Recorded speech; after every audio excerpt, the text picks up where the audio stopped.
Hong Kong is one of Asia's economic tigers. The city transformed from a sparsely populated colonial outpost to one of Asia's leading financial and commercial hubs. It is a mesmerizing story that is seen in other tigers like Singapore, South Korea, and Taiwan. These four, along with Hong Kong, are frequently referred to as the four Asian tigers. Economies that demonstrated unprecedented economic growth and modernization during the latter half of the 20th century. So, how did Hong Kong become one of the Asian tigers? Well, to understand that, it is important to talk about the history of Hong Kong. Before the mid-19th century, Hong Kong was a collection of fishing villages under imperial Chinese rule.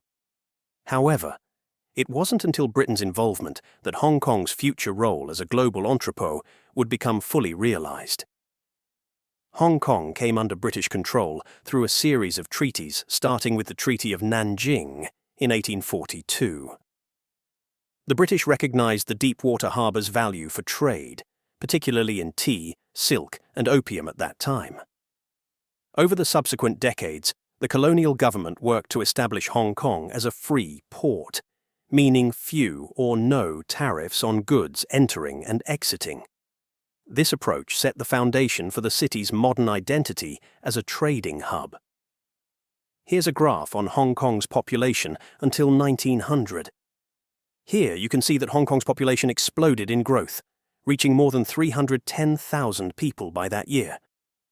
Despite the city's rising importance as a trading centre, however, most of the local population was still engaged in small businesses, labour, fishing, and limited service jobs around the port. The financial and administrative sectors remained dominated by British and other Western expatriates.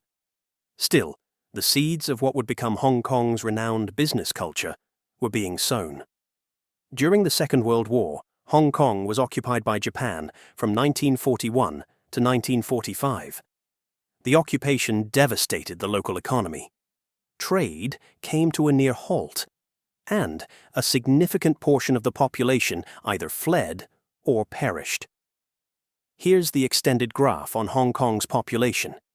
Here, you can see a steep decline in the population during the occupation. Luckily, however, after Japan had surrendered in 1945, the British administration had swiftly re-established, and Hong Kong began a new chapter in its economic history. The immediate post-war period saw refugees from mainland China surge into Hong Kong, fleeing civil war and later the establishment of the People's Republic of China in 1949. Let's again extend the population of Hong Kong. Here we can see that indeed, after the war, Hong Kong's population again saw an explosion of growth. Between 1945 and the mid-1950s, Hong Kong's population soared. By 1950, it was around 2 million, and by 1960, it was over 3 million. Many of these new arrivals were skilled labourers and entrepreneurs from Shanghai and other major Chinese cities. They brought with them business connections, capital, and knowledge of manufacturing processes, especially in textiles. From the 1950s to the 1970s, Hong Kong evolved into a major centre for textile production and light manufacturing. Sweaters, garments, plastic goods, and electronics assembly lines became common sights across the territory. One of the reasons for this rapid industrial expansion was the city's minimal trade barriers, which facilitated easy importation of raw materials and exportation of finished goods. This is what most people missed out on how Hong Kong became an economic powerhouse today. It is the fact that they were once a manufacturing hub. Here's a graph on the major industrial sectors to GDP, data from the Census and Statistics Department. Here, you can see that from 1980 to 1989, the manufacturing sector's output was substantial. In 1980, it was over 23.8%, which was higher than financial services, which stood at only 22.8% back then. Here's another graph for the same years, and from the same source about the percentage distribution of the working population by major industrial sectors. Here you can see that over 41.7% of the working population was in the manufacturing sector in 1980, and only 4.9% was in the financial services. This goes to show just how important manufacturing was to Hong Kong in the 1980s. Here's a graph on the total persons employed in the manufacturing sector. Again, you can see that manufacturing employs so many people. Do note that in these years, Hong Kong's population was minimal, around 5 million by 1980. Yet, in the very same year, over 892,000 people were employed directly into the manufacturing sector. Unfortunately, as you can see in this graph, the manufacturing sector has declined. Less people were getting employed. By 1996, it stood at around 330,000. Here's the graph from the 2000 to the latest data available for 2023 on the manufacturing. Value added as a percentage of GDP. Data from the World Bank. Here, you can see that manufacturing has disappeared. Despite this, however, the total exports of Hong Kong to the rest of the world continued to rise. Here's a graph on the total exports of Hong Kong from 1961 to 1996. Here you can see that even though total output of the manufacturing to GDP had declined, as well as people were getting less employed, Hong Kong's total exports were still continuously going up. This is because Hong Kong successfully transitioned its economic focus from producing cheap, labor-intensive goods, such as plastic flowers, wigs and garments, to more advanced products like electronics components, watches, and higher quality apparel. Furthermore, during these years, we saw manufacturing industries moved to mainland China, particularly to cities like Shenzhen. Hong Kong then positioned itself as a hub for managing and facilitating this cross-border production network. The rise in exports can also be attributed to Hong Kong's role as a key intermediary in global trade. But the drop in manufacturing from Hong Kong is also mainly attributed because by the late 1970s, wages and rents in Hong Kong began to rise, and that was partly due to the territory's rapid economic expansion. The very success of manufacturing led to higher costs of production, which eventually prompted many factories to relocate across the border into mainland China, once China started opening up under Deng Xiaoping's economic reforms in 1978. As manufacturing activities gradually relocated, Hong Kong became more focused on finance, logistics, and high-value services. Hong Kong's sophisticated financial system, based on British legal traditions and global banking practices, attracted an influx of foreign banks and multinational corporations.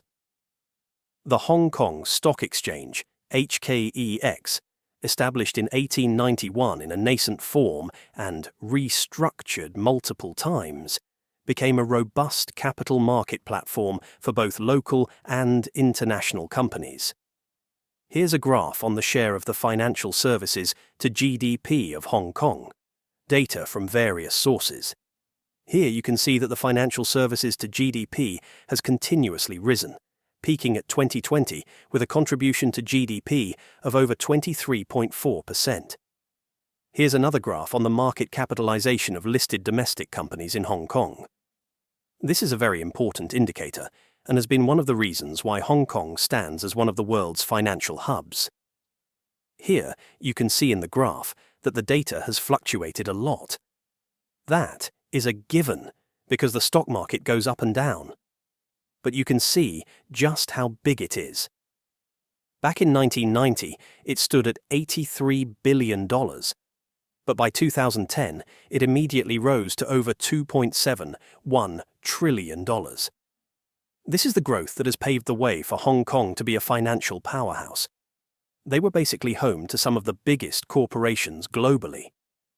As a matter of fact, even though in recent years, Hong Kong's market capitalization of domestically listed companies has dropped, it is actually still the fourth largest as of the latest data available for 2022.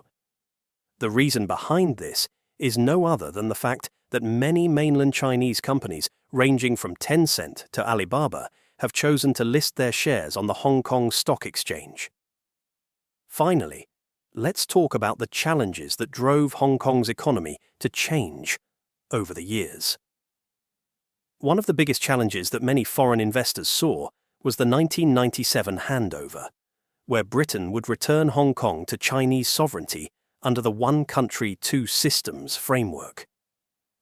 This event created significant uncertainty for foreign investors who feared potential disruptions to Hong Kong's economic and political systems.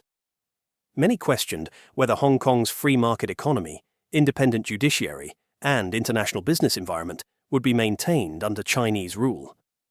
Despite the uncertainty, foreign direct investments have actually gone up in the years leading up to the 1997 handover. Here's a graph on that matter, data from the World Bank. Here you can see that the FDI inflows have gone up every single year.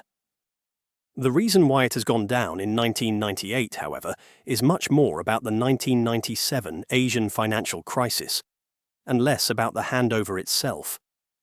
That's what we are going to talk about next. Within months of the handover, the Asian financial crisis hit.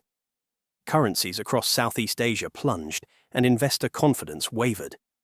Hong Kong, with its currency pegged to the US dollar, faced speculative attacks and high interest rates. The government intervened in the stock market in an unprecedented move, buying up equities to support prices. Here, as you can see in the graph, the market capitalization of domestic listed companies have dropped from $449 billion in 1996 to just $343 billion by 1998.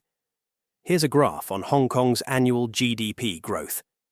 Here you can see that Hong Kong had also faced a big contraction of over 5.9% in 1998.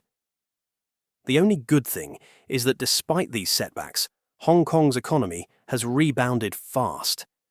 As you can see, by 2000, GDP growth had jumped back to over 7.7%. Now, there was also the 2008 global financial crisis. But as you can see, in 2008, the economy only contracted by 2.5%, and it was only the COVID-19 pandemic that actually saw a worse contraction in the overall economy for Hong Kong. As you can see, these are the reasons for Hong Kong's economic miracle. The small city transformed itself from a small outpost to slowly transitioning to become a global manufacturing hub and then into a financial hub. The future, however, is of course uncertain. Here's a graph on Hong Kong's nominal GDP, data from the World Bank. Here you can see that in the past few years, Hong Kong's nominal GDP hasn't really been growing that much. It is even worse if we compare it to Singapore. Here you can see that since the 2020 COVID-19 pandemic, Singapore has outshined Hong Kong by huge margins. This goes to show that the future is uncertain, but that isn't just for Hong Kong, but for the rest of the world. But anyway, do let us know what you think. Thanks for watching.